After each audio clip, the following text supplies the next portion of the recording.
Selanjutnya kita akan membahas kitab Ihya Ulumuddin, melanjutkan dari pembahasan minggu yang lalu, yaitu berkaitan dengan keutamaan orang yang alim dengan orang yang bodoh. Ya, ini pembahasannya masih terkait dengan mukhalatoh. Mukhalatoh itu ya seorang salik yang memiliki peran aktif di tengah masyarakat, ya, dengan salik yang memilih suluk atau kholwat tanpa didasari dengan ilmu. Nah, Imam Ghazali menjelaskan secara utuh, ya, ternyata mukhalatoh, ya, hidup di tengah masyarakat, aktif di tengah masyarakat, itu juga banyak sekali manfaat yang bisa diambil sebagai pelajaran untuk memperbaiki lahir batin kita. Maka di sini pentingnya ilmu. Imam Ghazali menjelaskan, fal mukhalatah la fa'idatun dhahiratun adimah. Jadi mukhalatoh, salik yang aktif di tengah masyarakat, berperan aktif, ya, memberikan manfaat di tengah masyarakat, itu fa'idatun dhahiratun adimah, memiliki faidah yang nyata, yang sangat agung. Di dalam apa? Fi istikhrajil khaba'isi, di dalam mengeluarkan kotoran-kotoran, wa idhariha, dan idhar itu menyatakannya. Artinya bahwa kita hadir aktif di tengah masyarakat, aktif di lingkungan, aktif di organisasi, atau di tengah masyarakat, itu sebenarnya banyak ilmu, ya, kalau kita mau mengambil sisi ilmunya. Dengan banyak bergaul dengan orang banyak, kita akan bisa belajar dengan kekurangan dan kelebihan orang lain. Ada orang yang punya kelebihan, kita ikutin. Ada orang yang punya kekurangan, jangan kita ikutin. Justru ini bisa menjadi cermin kita. Begitu juga ketika diri kita diberikan masukan, diberikan kritikan, atau kita, ya, memiliki karakter yang buruk, yang tidak bisa akomodatif, yang egois, yang merasa benar sendiri, merasa ala ini, kalau disadari ketika saat berinteraksi dengan orang lain, itu akan terasa, oh iya, kok saya kelihatan merasa paling benar sendiri, ya. Oh, berarti saya ini egois. Saya harus bisa kerjasama dengan tim lain. Sebab dengan kita mengoreksi diri kita, kira-kira kekurangan saya apa, ya. Nah, itu bisa selalu untuk update, memperbaiki diri. Tapi kalau kita tidak mau update, ya, istilahnya upgrade diri, ya, artinya dengan membawa watak tersendiri, karakter tersendiri, sulit bergaul, sulit diberi nasihat, ya, merasa paling benar sendiri, ya susah, ya sudah. Ini artinya orang ini, ya, tidak akan pernah mendapatkan manfaat pada saat dia berinteraksi dengan siapapun. Karena, ya, jiwanya tertutup, tidak terbuka dengan kritik dan masukan, merasa dirinya paling benar, orang lain salah, ya, dinasehatin tersinggung, nggak dinasehatin nggak ngerti. Ya, karakter jiwa yang tertutup ini yang tidak akan pernah bisa mendapatkan manfaat ketika dia berinteraksi sosial. Maka ketika interaksi sosial harus membuka diri, kekurangan saya apa? Oh ya, saya begini kok, itu teman-teman gak suka, ya. Oh, ini kira-kira apa kekurangan saya? itu terus mengoreksi ke dalam diri, kemudian diupdate, diupgrade, akhirnya bisa luas, bisa sosialisasi dengan baik, bisa menyesuaikan diri, gitu. Bisa kerjasama dengan yang lain, akhirnya bisa menjadi satu kekuatan tim, karena bisa menyadari kekurangan-kekurangan yang ada di dalam dirinya, ya, tidak model itu, pokoknya saya itu, tidak membawa karakter yang buruk, gitu. Maka akan mudah mendapatkan faedah yang adimah manakala dalam berinteraksi ini memiliki jiwa yang terbuka. Itu bahasa istilah modern itu open mind itu. Jadi terbuka diberi masukan, terbuka diberi kritikan, terbuka dinasehati, ya. Istilahnya tersinggung bisa menahan diri gitu. Karena ini kalau saya dinasihatin baik kok tersinggung, berarti yang bermasalah diri saya. Itu supaya diri saya bisa baik, ya buang itu rasa ketersinggungan. Wong saya salah dinasihati kok tersinggung. Nah, ini harus dibuang karena ini penyakit. Kalau ini nggak dibuang, sulit untuk menjadi pribadi yang baik, yang bisa berkompetisi, yang bisa bekerja sama. Kalau pribadi kita sudah mulai membaik, ya, itu akan nyaman dimanapun kita berada. Kita akan diterima oleh siapapun. Ini kalau di dalam diri kita ini sudah mengalami perbaikan.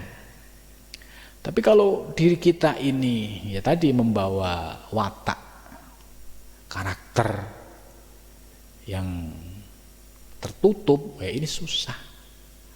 Akhirnya dimanapun dia hidup akan nampak, ya, keterasingannya, karena membawa egonya, membawa keakuannya, sulit diberikan masukan, sulit dinasehati, sulit menerima masukan-masukan.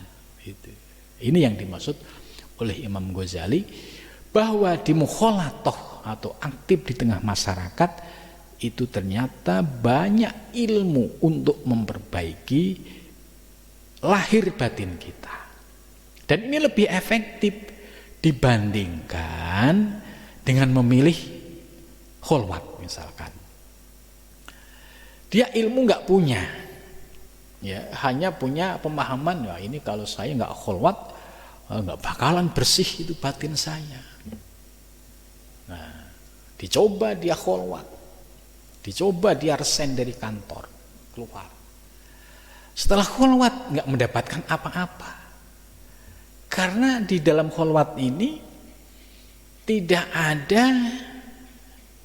medan, istilahnya nggak ada tantangan yang dihadapi. Ya kalau kholwat itu kan tantangannya kan hanya perut, misalkan dia puasa perutnya lapar. Tapi berinteraksi dengan orang lain, ya terkadang dalam interaksi ini ada kalimat yang memuji, nah, kita akan diuji bagaimana respon batiniah kita ketika dipuji, apakah GR atau mengembalikan kepada Allah atau berlindung kepada Allah, atau ketika dicaci, ya, bagaimana respon batin kita, apakah langsung responsif kemudian menunjukkan emosi. Nah, ini akan teruji di sini. Nah, ternyata mukhalatoh lebih efektif untuk memperbaiki kualitas diri dibandingkan dia menggunakan, ya, cara kholwat tapi tidak dibarengi dengan kemapanan ilmu. Gitu. Ya. Jadi ini poin penting yang disampaikan dari pembahasan soal faidah kholwat. Ini fal mukhalatah laha faidatun dhahiratun azimatun fi istikhrajil khaba'is wa idhariha. Ya, wa idhariha itu maksudnya akan merasakan efek langsung dalam bentuk perubahan-perubahan ya nyata dalam perilaku kita yang akan muncul. Contoh ketika dia sudah mulai bisa menyesuaikan dengan lingkungan, ya, ketika dinasihati siap mendengarkan, ya, ketika diberi masukan terbuka, kemudian bisa membangun komunikasi, bisa terus mengupgrade, ya. Ini akhirnya terbentuklah pribadi yang tadi fleksibel, yang bisa diterima oleh semua pihak. Nah, ini sebagai ekspresi dari wujud akhlakul karimah. Kalau sudah muncul akhlakul karimah, ya ini inti dari proses riyadhah mujahadah seorang salik, itu ya akhlakul karimah ini. Orang berkholwat tujuannya menundukkan hawa nafsu supaya apa? Muncul akhlakul karimah. Kita berinteraksi di tengah masyarakat, ya, supaya kita banyak belajar dari lingkungan. Tujuannya apa? Kita bisa belajar dari kekurangan orang lain, bisa belajar dari kelebihan lain, akhirnya bisa memperbaiki akhlak kita. Walidzalik kila, karena itu kila dikatakan as-safaru yasfuru anil akhlak fa innahu nau'un minal mukhalatah ad-daimah. Jadi as-safaru, ya, arah safar itu pergi jalan-jalan, yasfiru, ya, anil akhlak itu yasfiru bisa bermakna akan bisa melakukan transformasi, ya, di dalam perjalanan karena berinteraksi banyak orang. Namanya berjalan itu kan selalu ketemu dengan banyak orang. Ya, di dalam perjalanan ketemu dengan banyak orang ini akhirnya bisa menemukan, ya, identitas dirinya. Ini, ya, akhlak yang ideal yang bisa diterima oleh banyak orang. Nah, maka bahwa safar, ya, berinteraksi dengan banyak bergaul, ya, safar ini kalau kita terjemahkan dengan bahasa kita, ya, as-safar itu banyak bergaul, banyak aktivitas, banyak berhubungan dengan orang luar. Itu bermakna safar. Itulah. Di dalam safar ini nau'un minal mukhalatah ad-daimah. Ini bagian dari mukhalatah yang berkekalan. Ya, dimanapun kita berada, di kantor, ya, di tempat kerja, di jalan, ya, kemudian di rumah, di lingkungan, kalau dia bisa memperbaiki diri, kualitas diri dari ke hari, itu pasti akan muncul akhlakul karimah, akan ada progresnya, karena dia belajar dari kekurangan-kekurangan, kemudian mengupdate, memperbaiki diri. Maka lambat laun ada progresnya, ada perbaikannya.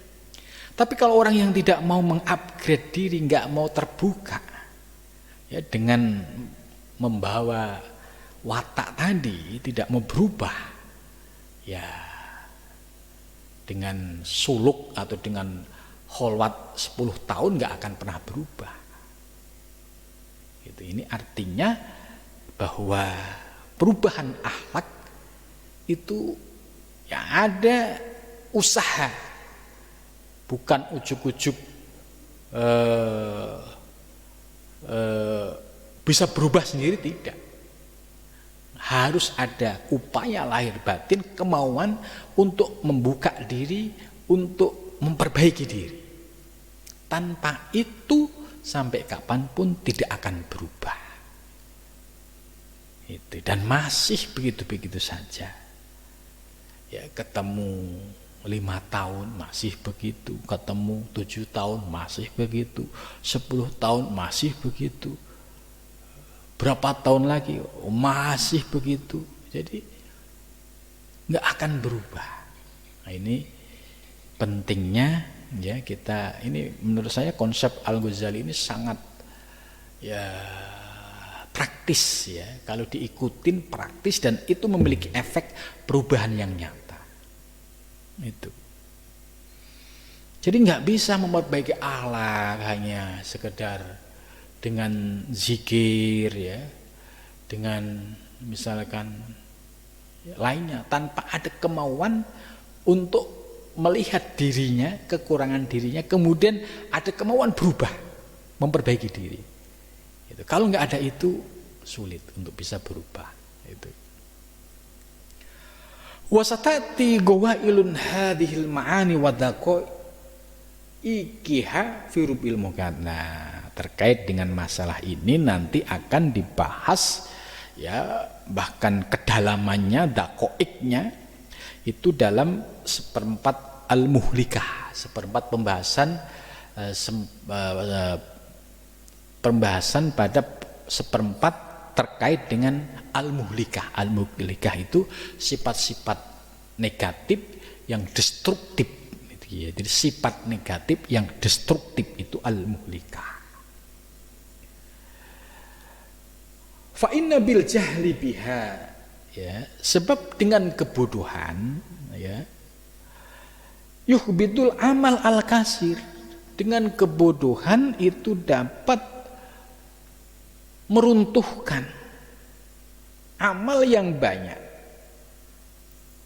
Jadi artinya orang tanpa ilmu ya, itu bisa menyebabkan kerugian. Dia melakukan banyak aktivitas, kegiatan, tapi tidak dibarengi dengan ilmu, dia nggak dapat manfaatnya apa-apa. Tapi kalau dia berilmu, kemudian melakukan aktivitas, dalam aktivitas dia bisa membaca situasi untuk memperbaiki diri. Nah, di situ dengan ilmu ini ternyata bisa merubah diri, bisa menjadi yang lebih baik. Ya, jadi jangan pernah mimpi ingin berubah dirinya lahir dan batin ya, dengan bersikap tertutup, egois dan menutup diri. Nah, berarti kalau ingin berubah harus dibuang ilatnya ini. Itu. Ya, sampai kapanpun sulit untuk berubah. Ini teori dari Imam Ghazali. Wabil ilmi, dan dengan ilmu, biha dengannya, yasku amal al-qalil, justru dengan ilmu yang sedikit ini bisa membersihkan amal yang sedikit. Gitu. Jadi dengan ilmu, orang berbuat sesuatu dengan ilmu, ngerti ilmunya, ngerti teorinya, itu langsung bisa membersihkan amal yang sedikit. Artinya menjadikan kualitas amalnya itu semakin baik. Ini sebab ilmu. Nah, jadi jangan sampai kita melakukan aktivitas yang banyak tanpa didasari dengan ilmu, ya ini akan menjadi kesia-siaan. Tapi kalau kita memiliki ilmu, ya didasari dengan ilmu, walaupun aktivitas kita sedikit, itu bermakna, ada kualitasnya. Walau la dzalika ma fadlal ilmu alal amal. Karena itu ya tidak akan ilmu itu menjadi utama ya dibandingkan amal. Jadi al ilmu ini penting, kunci untuk beramal. Nah, ada kaidah lain ya, al ilmu thoriqul amal wal amal thoriqul ilmi. Itu. Kalau id yastahilu ayyakunal ilmu bis shalah wala yuradu lis shalah illa afdal minas shalah.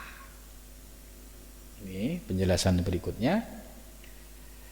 Id yastahilu, ketika yastahilu mustahil ayyakuna, supaya ada al ilmu bis shalah dengan shalah.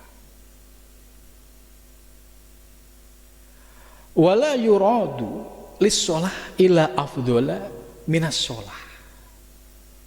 Ini contoh berkaitan dengan sholat. Kalau kita memiliki ilmu terkait dengan sholat yang komplit, dari aspek syariahnya, ngerti ilmunya, mulai dari wudhu, ngerti mana sunnah, mana fardunya. Begitu juga ketika sholat, dari takbiratul ihram sampai salam, ngerti mana sunnah, mana rukun. Kemudian dibalik praktek syariahnya yang didasarkan pada ilmu fikih, ternyata ada aspek batin karena berkaitan dengan keimanan, berkaitan dengan tauhid. Maka apabila kita memiliki ilmu dalam kaitannya ilmu tauhid, terutama tauhid ahlu kasfi yang berkaitan dengan ihsan, ya, anta butawah ka'annaka taroh wa ilam takun taroh fa innahu yarok, dan yang membahas teori-teori kaidah ini ilmunya ada pada ilmu tasawuf. Nah, maka dengan demikian kalau kita paham ilmu fikih yang menjadi basic syariat dohir, kemudian ilmu tasawuf sebagai basic ilmu batin, kalau keduanya kita miliki, niscaya kualitas ibadah sholat kita ini menjadi kualitas yang illa afdhala minas sholat. Jadi memiliki kualitas yang afdol, yang istimewa. Ini kenapa? Karena ada ilmu yang komplit. Ilmu fikih ada, ilmu tasawufnya ada. Kalau hanya ilmu fikih tok, problem, ya, di dalam sholatnya tidak ada hudurullah, tidak ada khusyuk. Karena di dalam fikih hudur dan khusyuk bukan menjadi bagian rukun sholat, gitu.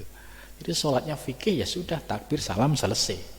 Kayak orang karyawan yang masuk kantor kemudian dia cukup ya absen saja, tapi nggak ada hudurullah, tidak ada kekhusyuan, tidak ada munajat di dalam sholat, tidak ada kemesraan di dalam sholat. Kenapa? Karena ilmunya tidak ada. Maka dengan ilmu yang meliputi aspek zahir dan batin, maka bisa membuat kualitas ibadah sholat ini menjadi lebih afdol, lebih utama. Fa inna na'lamu anna ma yuradu li ghairihi fa inna dzalikal ghair asyraf minhu wa qad qada syar'u, dan telah ditetapkan asyar'u apa syarak bitafdilil alim, dengan keutamaan orang yang berilmu. Jadi ilmu ini penting. Kalau ilmu ini dipahami, itu menjadi al-alim, ya, jadi ilmu itu sebuah pengetahuan, bahasa filsafatnya itu epistemologis, ya, sebuah pengetahuan. Kemudian orangnya disebut al-alim, orang yang berilmu. Maka orang yang berilmu ini ketika melakukan sebuah aktivitas ibadah itu memiliki keistimewaan, memiliki bobot, memiliki kualitas. Dibandingkan orang yang tak berilmu, sama-sama melaksanakan sholat, ya, sama-sama takbir, ya, sampai salam sama.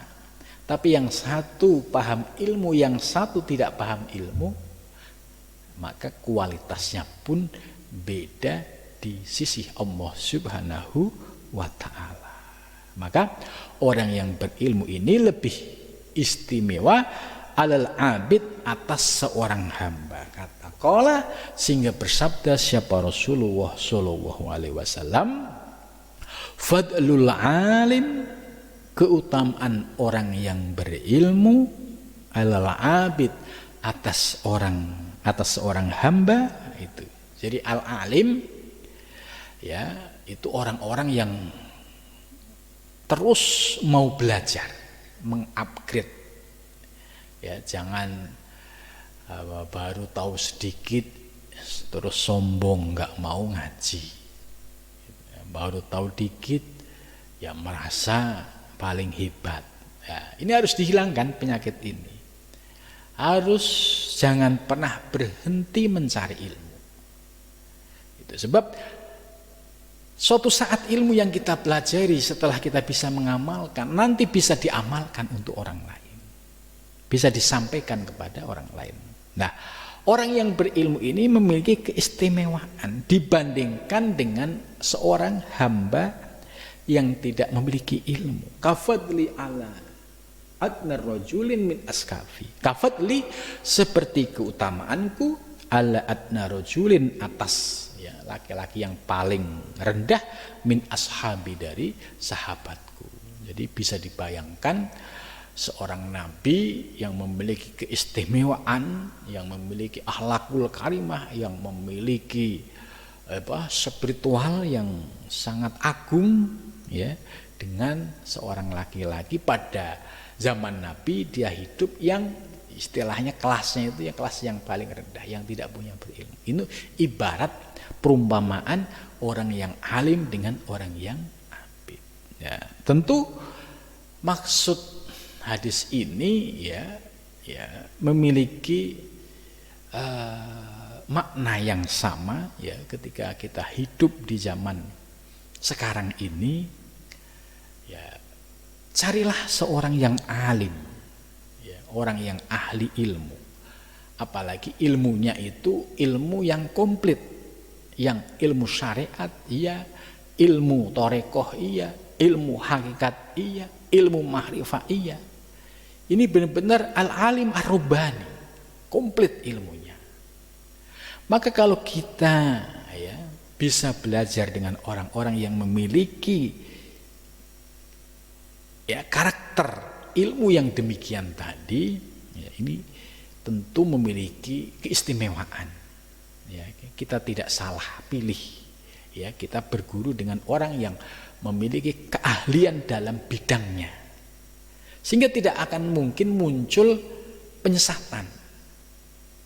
Yang berbahaya ini kalau orang yang al-abid ya, al-abid ini ibarat orang yang tidak punya ilmu. Ini kan bahaya kalau seorang abid kemudian dianggap sebagai orang alim. Nah, padahal Nabi jelas membedakan kualitas alim dengan kualitas abid. Maka carilah yang alim, benar-benar alim itu orang berilmu. Ilmunya komplit lahir batin. Ilmunya komplit dari keilmuan, mulai dari ilmu nahwu shorof, fikih, usul fikih, ya, paham persoalan fikih madhab, paham perbandingannya, paham ilmu balaghah, paham usul fikih, paham ilmu tafsir, paham ilmu hadis, paham peta ilmu tasawuf, ilmu hakikat, paham persoalan tarekat. Nah, ini orang-orang yang alim seperti ini memiliki keistimewaan sebagaimana yang disampaikan oleh Nabi tadi. Dibandingkan al-abid, orang yang tak berilmu, ya, ini di hadapan Nabi ini ibarat orang yang bodoh pada zaman Nabi yang gak ada apa-apanya dibandingkan dengan orang yang berilmu. Maka famakna tafdil ilmi, maka makna dari keutamaan ilmu yarji'u ila salasati aujuhin, kembali pada 3 aspek ya. Ahaduha ma dzakarnahu wasani umumun naf'i li ta'ati faidatihi wal amal la ta'ati faidatuhu wasalis ayyurada bil ilmu billah wa sifatihi wa af'ali fadzalika afdul min kulli amal bal maqsudul amal sarful qulub anil khalqi ilal khaliq litam ba'sa ba'dal insiraf ilahi li ma'rifati wa mahabbatihi. Nah, ini menarik. Jadi keutamaan orang yang berilmu kembali kepada 3 aspek. Yang pertama tadi sudah dijelaskan, ya. Yang kedua, umumun naf'i, kemanfaatan ilmu dan faedah. Wal amal, dan amal yang tidak terbatas faedahnya. Gitu. Jadi ilmu umumun nafi, ilmu yang kita amalkan, kemudian ilmu yang kita pahami, kemudian kita amalkan, ya, ini akan menjadi ilmu manfaat yang memiliki faedah baik ke dalam diri maupun keluar diri. Artinya bisa memperbaiki kualitas diri, kualitas keimanan, kualitas ketakwaan. Kemudian kalau keluar diri bisa merubah, yaitu dari sifat-sifat yang negatif dulunya, kemudian menjadi sikap-sikap yang positif, yang semakin hari semakin menunjukkan akhlakul karimah. Ini bisa berubah karena ilmu. Itu. Kemudian yang ketiga ini menarik, yaitu ilmu yang dikaji. Yang paling prioritas adalah al-ilmu billah, ilmu terkait dengan ketuhanan, dengan Allah. Wasifatihi, dan ilmu yang membahas tentang sifat-sifat Allah. Ini tadi sudah disebutkan, ini ilmunya ahli kasfi. Wa af'alihi, dan terkait dengan perbuatannya. Jadi ada al ilmu billah, wasifatu dan sifatnya, wa af'aluhu dan perbuatannya. Nah, maka yang ketiga ini kalau kita bisa belajar ilmu yang ini, ilmu tentang ketuhanan, sifat-sifatnya dan af'alnya, kalau kita sampai paham, fadzalika afdhalu min kulli amalin, maka akan memiliki implikasi yang luar biasa, yaitu menjadikan seluruh amal kita ini menjadi afdhal, menjadi istimewa. Sebab apa? Ngerti ilmu batiniahnya. Contoh, dia sholat ngerti ilmu tentang ilmu billah, sifat dan af'al, dia sholatnya bisa ikhlas, bisa khusyuk, bisa mesra. Ini lebih afdal, lebih berkualitas. Ini kenapa? Karena dia mempelajari ilmu-ilmu ketuhanan atau yang disebut ilmu kasfi. Ya, ilmunya itu dalam kitab Al-Futuhat Al-Makkiyah, ya. Ini ilmu ini menjadi pembahasan pokok itu. Jadi kalau kita sudah diberikan anugerah oleh Allah, paham ilmu-ilmu tentang al-ilmu billah, sifat-sifat Allah, af'al Allah, ini menjadi istimewa. Kualitas ibadah kita menjadi istimewa. Kita dalam menjalankan aktivitas juga istimewa, karena apa yang dilakukan didasarkan pada keikhlasan.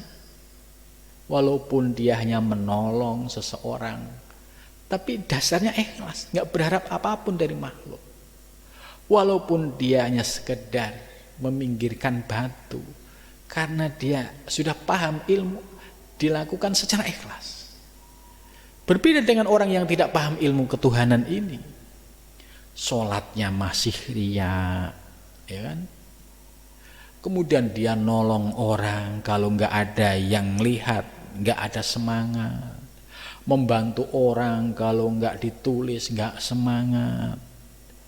Ya, berbuat sesuatu kalau nggak dilihat orang, nggak semangat. Ya. Orientasinya kalau nggak dilihat makhluk, nggak tertarik, nggak semangat, nggak ada motivasi. Tapi kalau ada makhluk, apalagi ada yang memposting, ya, melihat, menulis bahwa haji ini telah beramal sekian untuk dia baru ada kepuasan. Nah, ini orang-orang yang hatinya tidak tersentuh dengan ilmu-ilmu tauhid tadi, maka ibadahnya hanya terlilit oleh persoalan riya dan orientasinya hanya dari makhluk ke makhluk dan gak ada kualitasnya. Ibaratnya ini amalan-amalan yang sampah, karena orientasinya sudah ke makhluk. Sebagaimana sabda Nabi, Allah tidak menerima sebuah amal apabila di dalamnya ada sebesar biji sawi dari riya, seberat biji sawi dari riya. Ini apalagi kalau riyanya itu gede banget, ya, tentu tidak akan diterima oleh Allah Subhanahu wa taala. Ya. Jadi efek dari ilmu tauhidnya ahlu kasfi, ya, ini istimewa, menjadikan kualitas amal kita menjadi istimewa. Bal maksudul amal, sedangkan tujuan dari semua amal yang dilakukan bagi para salik yang sudah memahami ilmu tauhid al-kasfi, sorful qulubi, yaitu bisa merubah paradigma hati anil kholqi, dari makhluk, ilal kholik, bergeser kepada Allah. Nah, ini manfaat kalau orang ngaji ilmu tasawuf, orang ngaji ilmu tauhid al-kasfi, yaitu bergesernya paradigma yang awalnya orientasi amal ibadah itu kepada makhluk. Kalau nggak diperhatikan makhluk itu nggak semangat. Nah, dengan mengkaji ilmu ini dirubah, bergeser dari makhluk kepada al-kholik, kepada Allah. Dampaknya dia sholat semata-mata sudah karena Allah, dia ngaji semata-mata karena Allah, dia beramal semata-mata karena Allah, dia berbuat di lingkungan sosial, berbuat sosial di tengah masyarakat semata-mata karena Allah. Semua didasari dengan karena Allah. Nah, ini dampak dari orang yang belajar ilmu tasawuf, terutama kaitannya dengan tauhid ahlu kasfi atau ilmu ketuhanan. Nah, kalau enggak belajar begini sulit ya. Menghilangkan riya itu enggak gampang. Apalagi kalau orang yang sudah dikuasai oleh riya. Itu kalau berbuat sesuatu enggak disouting, enggak dilihat orang, itu rasanya enggak semangat dia. Berbeda dengan orang yang sudah punya kualitas. Litamba asabadal insiraf ilaihi, ya supaya apa? Supaya bangkit setelah terjadi pergeseran dari orientasi dari makhluk ke al-kholik, ya, terjadi pergeseran yang orientasi dari awalnya semata-mata pengen amal karena dilihat makhluk, kemudian bergeser semata-mata karena Allah. Kenapa? Lima'rifatihi, karena sudah mulai tambah ilmunya yang berkaitan dengan ma'rifatullah, mengenal Allah. Kemudian setelah itu wa mahabbatihi, muncul mahabbah, kecintaan di dalam beribadah, di dalam menjalankan amal soleh. Karena apa? Semakin rindu, karena melihat al-kholik. Tujuannya ilahi anta maksudi waridho matlubi, gak ada selain Engkau ya Allah. Zikir semakin nikmat, sholat semakin nikmat, berbuat amal ibadah semakin nikmat, berbuat amal soleh ya juga semakin nikmat. Ini kenapa? Karena hatinya sudah terbuka menerima ilmu, kemudian ilmunya menjadi cahaya, merubah paradigma yang orientasinya dari makhluk kepada al-kholik, kepada Allah. Terbukalah tadi kema'rifahan dan muncullah mahabbah di dalam dirinya pada saat melaksanakan ibadah. Jadi kalau nggak zikir sedih rasanya, nggak sholat sedih rasanya. Karena apa? Sudah merasakan buah dari ilmu ma'rifah tadi. Fal amal wa ilmul amal muradani lihadal ilmi wa huwa alam bisawab.